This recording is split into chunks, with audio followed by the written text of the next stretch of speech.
মানে নারীরা যখন ছাত্র মানে যে কোনো সাংগঠনিক রাজনীতিও কিংবা ডাকসুতে পার্টিসিপেট করতে যায়, তখন দেখা যায় যে তাদের মানে আমি যদি আমার ব্যক্তিগত অভিজ্ঞতার কথাই বলি, যে বিভিন্ন ছবি নিয়ে বা অনেকের ব্যক্তিগত জীবনের ছবি বা পারিবারিক মানে অনেক জিনিসপাতি নিয়ে হচ্ছে টান দেওয়া হয়, এবং নানা রকমভাবে ক্যারেক্টার অ্যাসাসিনেশন থেকে ধরে মানে এমন কিছু নাই আসলে, গালিগালাজ, হুমকি, ধর্ষণের হুমকি, নিরাপত্তার অভাব, এই জিনিসগুলো তো আছে। এমনিতেই নারীদের উপর একটা পারিবারিক একটা সামাজিক চাপ থাকে, তার উপরে যখন এই অনলাইনের হেনস্থা মবের ভয় তৈরি হয়, তখন আসলে পরিবার থেকে সেই বাধাটা বা সামাজিক চাপটা আরও বেশি অনেকাংশেই বেড়ে যায়।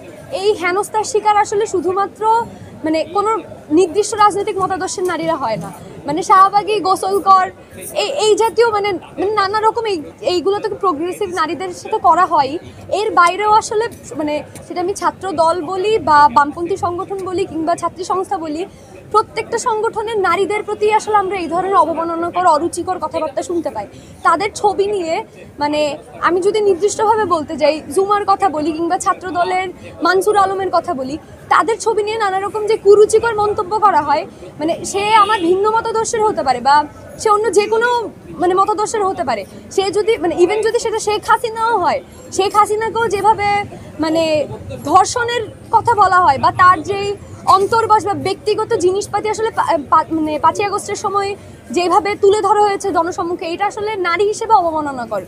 সেটা যেই নারীর প্রতি হোক না কেন, সেটা যদি শেখ হাসিনা হোক বা সেটা জুমা হোক বা সেটা মানসুর আলম হোক বা সেটা আমার প্রতি হোক, যে কোনো নারীর প্রতি এই ধরনের অবমাননাকর, এটা আসলে প্রত্যেকটা রাজনৈতিক সংগঠনে একসাথে মোকাবেলা করা উচিত। তারা যদি এই কাজটা না করে, তাহলে নারীদের অংশগ্রহণ কোনো রাজনৈতিক সংগঠনের সাথেই থাকবে না। নারীদের মানে জাতীয় নির্বাচনের ক্ষেত্রে তারা ওই নারীদের সমর্থনটা তারা পাবে না। এটা নিয়ে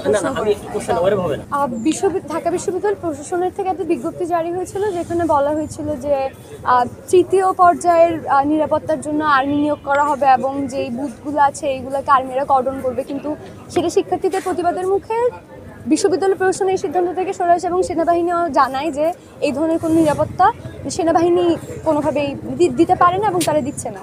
তো এটা আসলে ঢাকা বিশ্ববিদ্যালয় একটা স্বায়ত্তশাসিত প্রতিষ্ঠান, এবং ডাকসু নির্বাচনও আসলে এই জন্যই যে মানে এটা গণতান্ত্রিক পরিবেশ তৈরিতে শিক্ষার্থীদের অংশগ্রহণ নিশ্চিত করার জন্য। এটার সাথে আসলে যে কোনো ধরনের রাষ্ট্রীয় হস্তক্ষেপ নিন্দাজনক। সেখানে যদি সরাসরি সেনাবাহিনী এসে হস্তক্ষেপ করে নিরাপত্তার নামেও, সেটা আসলে আমি কোনোভাবেই ভালো চোখে দেখি না। আমরা 111-এর কথা জানি, ইভেন জুলাইও আমরা দেখেছি যে সেনাবাহিনী বিভিন্ন জায়গায় অটোমেটেড রাইফেল নিয়ে রাস্তায় বসে শ্যুট করেছে। সেই জায়গা থেকে আসলে সেনাবাহিনী ঢাকা বিশ্ববিদ্যালয়ের নিরাপত্তা দিবে বা ভোটিং বুথগুলো তারা কর্ডন করবে, এই জিনিসটা আমি কোনোভাবেই সমর্থন করি। আমি ইসরাত জাহান ইমু প্রতিরোধ পর্ষদ থেকে কার্যকরী সদস্য পদে নির্বাচন করছি।